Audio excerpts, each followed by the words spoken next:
We're going to stay right here in chapter 4 of Ephesians because he keeps talking about this issue of being angry.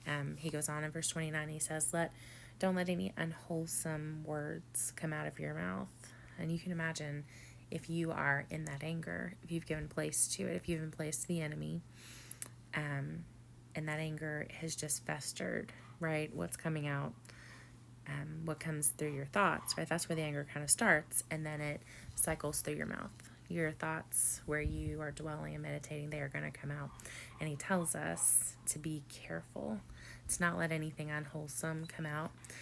Only the things that are going to be edifying in the moment, give grace to the hearer, the things that are needful there. And so sometimes we just have to vent all of the angry things to the Lord.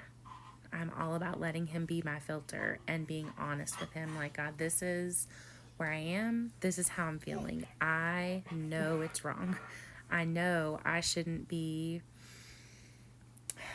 thinking disrespectfully toward this person. I need to remember this is a person made in the image of God, a person you sent your son to die for. But these things happen and they hurt.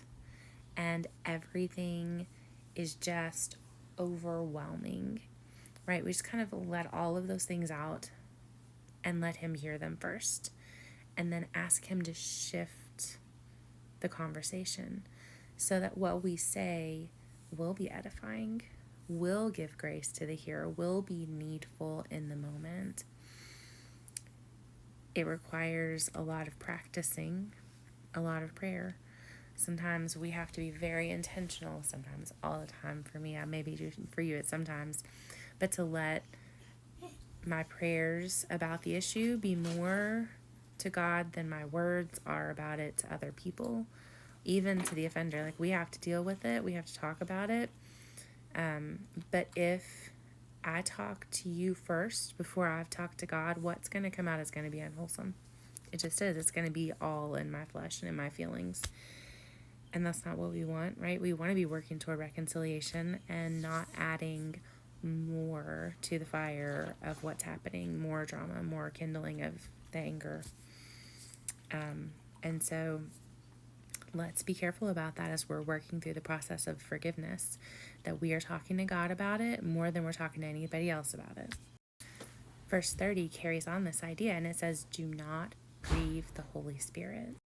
And because this thought comes directly after it, we have to know that how we are treating other people, it affects the heart of God. It can cause us to have grieved the Holy Spirit. He is alive. He is real. He has feelings. We can quench him. We can grieve him. And we want to make sure that we are trying to stay in step with the Holy Spirit, that we're walking according to the will of God, and being careful that no careless words are coming out of our mouth toward people that he loves, that are made in his image. It's an important thing to be practicing as we work toward forgiveness.